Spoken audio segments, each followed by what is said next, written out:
Yes, now, Democratic Senator Maria Cantwell of Washington. She is a member of the Senate Committee on Finance, as well as the ranking member of the Senate Committee on Commerce, Science, and Transportation.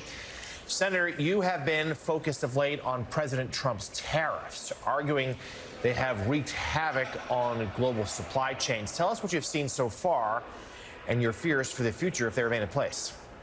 Well, I think the issue we heard yesterday in the Senate Finance Committee from semiconductors, the agribusiness, specifically soybeans, medical devices, is that these tariffs are causing devastating effects.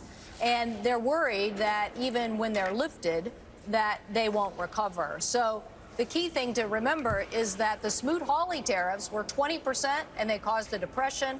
We still, even with the change in the president's policy in the last week, still have 30% tariffs on a lot of product coming out of China. So we're not out of the woods. We should be pursuing trade opportunities. So there's been a lot of reporting about the slowing of trade in and out of West Coast ports, obviously, though up in Seattle, one of them.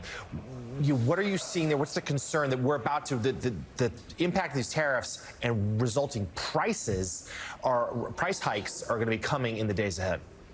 We showed yesterday that we're seeing an increase in inputs to semiconductors, an area where we passed chips in science. We want to build this. We want to lead in AI, but we can't if we're going to make it more expensive.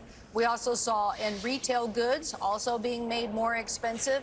And the soybean industry talked about how the input cost, because of our dispute with Canada, is making their inputs at a time they're really struggling higher. So they're basically saying, let's have relief on even these tariffs. Let's get back to doing trade. Senator, Boeing, certainly a company with a significant presence in your state, one that's been in the news of late. President Trump suggesting he wants to take in a replacement jet from the Qataris because Boeing has been slow to deliver the new Air Force One. At the same time, a deal struck yesterday in Doha where Qatar Airlines purchasing over 200 planes from Boeing for a total of over almost $100 billion. Well, I wish the president would intuit this whole situation.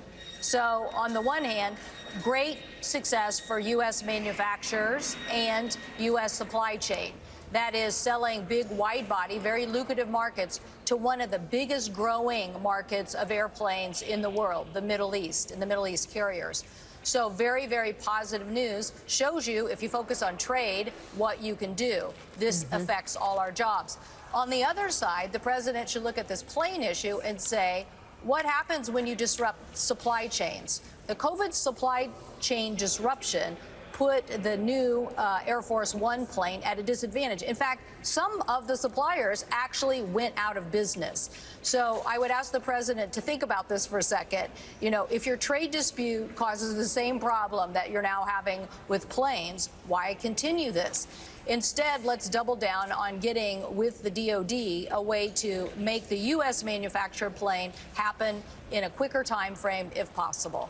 Senator, we played a clip from Josh Hawley, the senator from Missouri, who has always been identified since he's gotten to Washington, sort of the MAGA wing of the Republican Party, but yesterday speaking out strongly against Medicaid cuts. I'm wondering, as you speak to your Republican colleagues in the Senate, whether you are also picking up hesitancy from several of them, especially from red states that depend so much on Medicaid for the health care of their citizens, whether you're picking up resistance to the sort of cuts that are going to be coming out of the House. Well, I think Josh Hawley said they're real cuts. That's right. They are real cuts.